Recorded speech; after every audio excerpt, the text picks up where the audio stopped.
This is Bruce Burkhardt, and we're going to be talking about round balers today. We're in a field of corn stalks, but the principle is the same with hay and grass hay and alfalfa. And so this is a John Deere round baler, and we're going to take a closer look up here and show you some of the components. As we're looking at the round baler right now, the door is completely open, and the part where the hay starts the bale will be inside of that door. And then as we look farther down, you can see the belts. That's what makes the hay go around in a circle and start forming the round bale, and then it just adds to the outside of the bale as it gets bigger and bigger. The black arm that you see in the back of the round baler, that's called a kicker.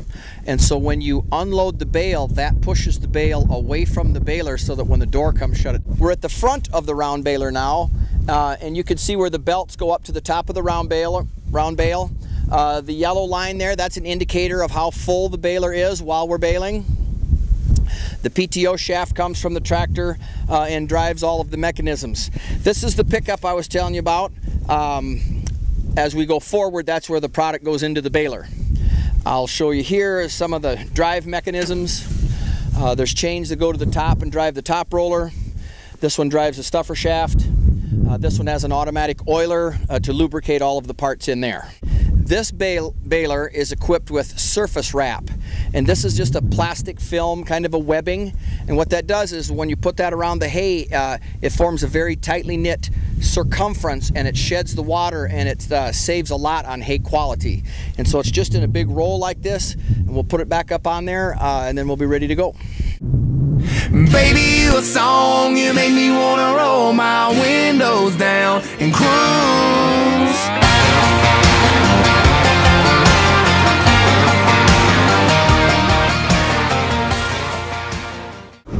All right, we're in the tractor cab and we're looking at the monitor of the round baler, and right now you can see that it shows us that the gate of the baler is open. We'll shut the baler. Now it says the baler's shut, so we're going to start.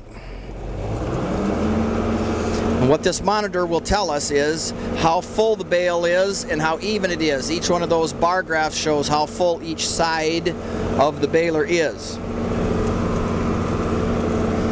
So there it says there's 23 inches out of 68. The bale is 68 inches in diameter. So as we're going along, it tells us that the left side's a little fuller than the right side and that the gate is still shut. We could look at how many bales are on the baler.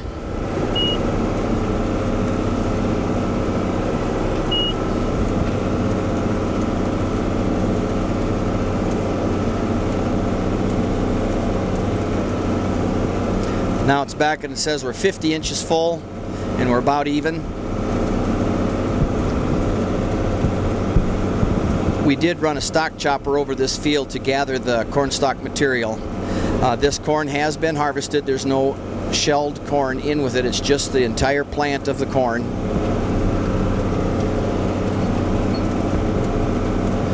Now at 64, it's going to beep at us and tell us it's just about full.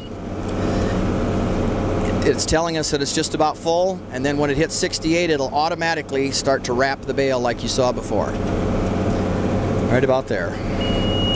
We'll stop, it'll finish wrapping, and then it'll tell us when it's done wrapping.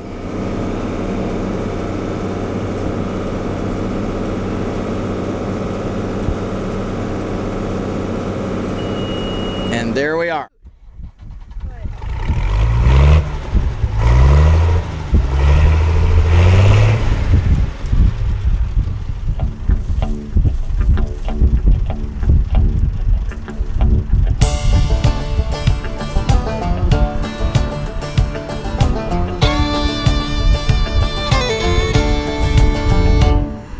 Son of a third-generation farmer. I've been married 10 years to the farmer's daughter. I'm a God-fearing, hard-working combine driver, hogging up the road on my plower, chugga-lugga-lugging 5 miles an hour on my international harvester.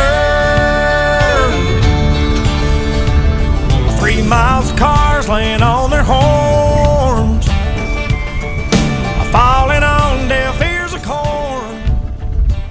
Here's the bale that we just made, and this product, corn stalks, can be used for livestock feed or bedding. This is a very good match to the byproducts of the ethanol industry. So the byproducts of the ethanol industry mixed with this makes really good livestock feed. So that surface wrap, as you can see, here's just one of them. It goes around about 3 or 4 times. You can set it in the cab of the tractor how many times that goes around. Corn stalks needs a little more to hold it tight on there so it doesn't break.